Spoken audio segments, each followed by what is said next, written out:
Hello and welcome to another video in the series showcasing the MB SportsWeb Tournament module.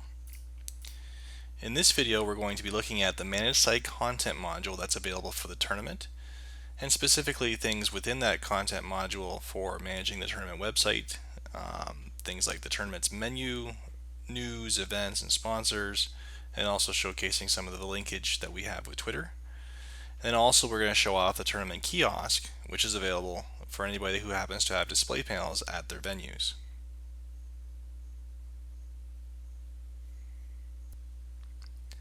So back on the MB SportsWeb demo website, we're looking at the tournament site that's just been created for the tournament that we set up in a previous video.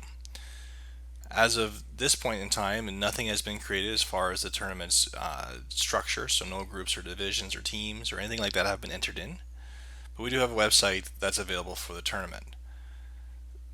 From a marketing perspective, this is something you can use to have a list of pages for information related to your tournament.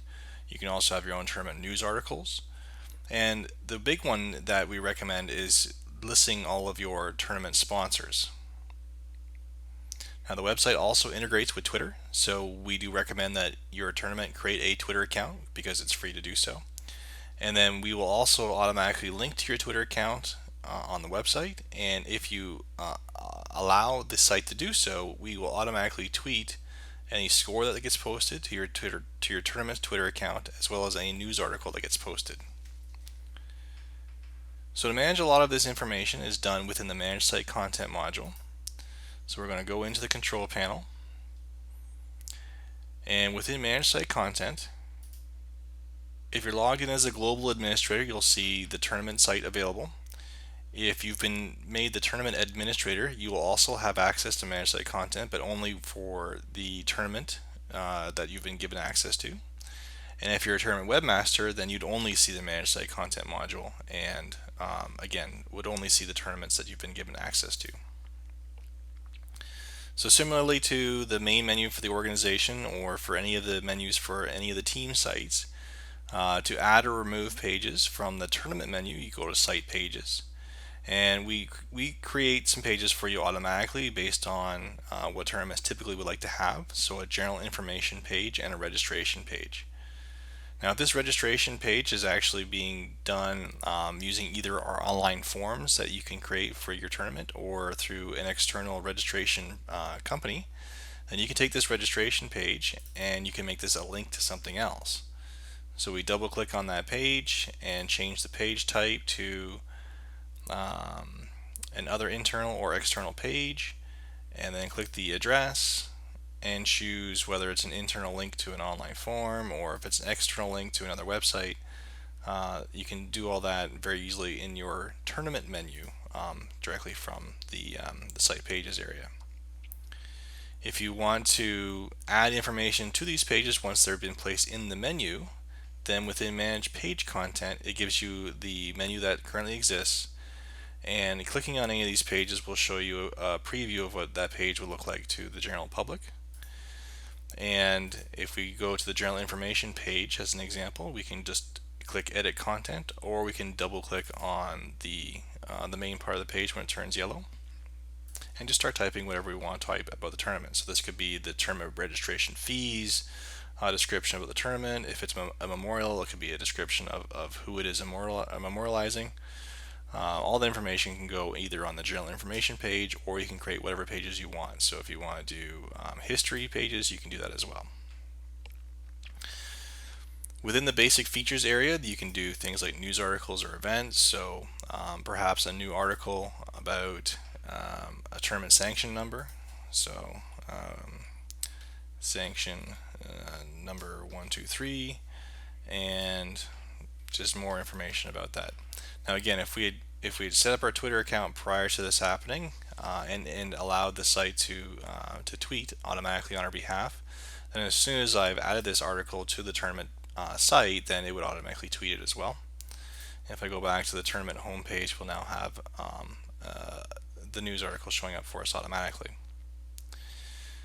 One of the things that we like to see more often, although we know it's hard to do, would be to post news items as the tournament is ongoing, perhaps with updates to things that are happening during the tournament. You can also add events. So an event might be something that's happening either off the field or off the ice, such as opening ceremonies or closing ceremonies or other things that are going on that you want to alert your tournament traffic about that's not related to the schedule directly. So we can add events and then just give it a title and location and the date and time of that. And you can also put in additional details if you liked for the event. But the big one is the tournament sponsors. We've seen that, and it does vary based on a few different factors, but in general, whatever website traffic your association site normally gets, while a tournament is ongoing, it generally increases about 300%. So if you have sponsors for your tournament, you definitely want to make sure you're including them on the website. So adding sponsors is as simple as completing the form, and you can give the sponsor a name, type in their website address. You can also upload a logo or choose from existing sponsors logos if there's any in there. And you can even put a description about the sponsor if you'd like. So once the sponsors are in there for the tournament, then they will also automatically show up on the left hand side of the tournament site, and if there's several sponsors, then they will rotate for you automatically as well. Other things you might want to add are quick links or contacts. And then within the advanced features area, there's several things that you might want to look at for your tournament, such as photo galleries, document libraries. You can do polls. A big one is online forms, and we have other videos that show how to do the online forms, which can be used for anything from registration to feedback. There's a lot of different things you can use those online forms for. And another big one is the online auctions. If you have a silent auction at your tournament, you can create an online version of that same auction where people can see the items and even bid for them online. That does mean that your in-person part of the auction does need to have access to the internet available so people can continue to bid for those items online even though they're in person. It's pretty tough to do an online auction that has a physical part of that as well, but this does give you the ability to list your items for the auction well in advance of the tournament so people don't have to physically see them, and they can place their bids before the tournament even starts. And you can set it up so that if your tournament runs from a Friday to a Sunday, that you generally want to close the auction off by Saturday afternoon so that anybody who is the winning bidder would have the opportunity to pick up their item before they go home.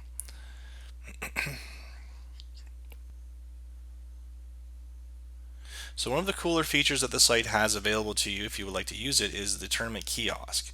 And the idea is that instead of posting Bristol boards of the tournament results and standings, this kiosk page would automatically update and show standings for you if you happen to have a projector or a monitor or some sort of a display panel with internet access available where people can see it.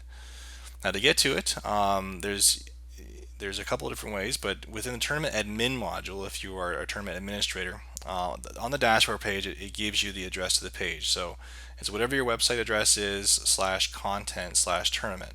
So if we were just to type that into the address, so the mbsportsweb.info is our domain, but whatever your association's main domain name is, /content/tournament is the way that you can get access to this page. Now this is a landing page that gives you a list of all the tournaments that are available.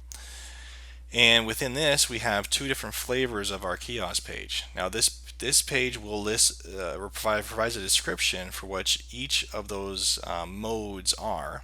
Venue mode assumes that you're a multiple venue tournament and you've got display panels at each of those venues, and you probably just want to show the standings for the people who are physically in that venue at the time. That's what venue mode is.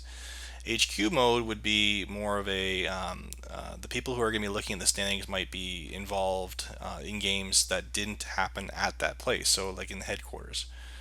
In either case, if we go into the HQ mode one,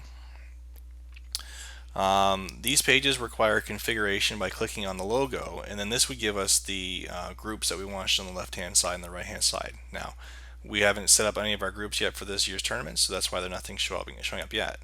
But the one thing I will highlight on this page is that the sponsors for the tournament show up on the kiosk page. Now this could be extremely valuable for the tournament sponsors because Traditionally, what we've seen is that any tournament that's utilizing the kiosks, there's generally a small to large crowd just standing around the screen or looking at the wall where the projector is shining this kiosk, and just staring at the standings for several minutes at a time. So your sponsors show up on that page, and that's a really good benefit for them. Now, in addition, we show the address to the tournament website on the bottom of the kiosk page and indicate that it is mobile friendly for people that anybody wants to visit on their phone. It will show up just fine for them. And again, if the Twitter account had been hooked up prior to this kiosk, then the Twitter handle would show up on the kiosk page as well.